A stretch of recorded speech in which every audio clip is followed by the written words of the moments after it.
ভারতের বলারদের ফাতে ফা দিয়ে একের পর এক আত্মহত্যা করলো বাংলাদেশ।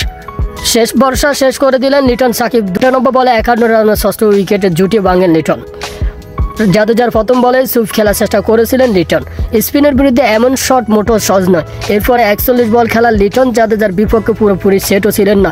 কী ভেবে শটটি খেলতে গিয়েছিলেন সেটা তিনিই ভালো জানেন।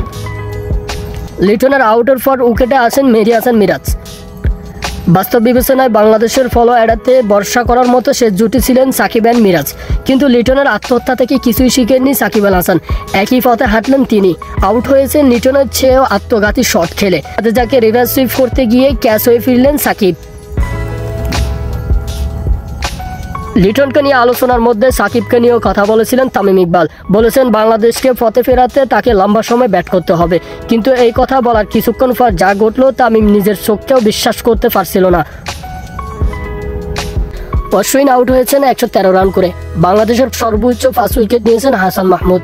এটা টেস্ট ক্যারিয়ারে ইনিংসে তার দ্বিতীয় ফার্স্ট উইকেট। তাসকিন আহমেদ নিয়েছিলেন তৃতীয় সর্বোচ্চ 3 উইকেট।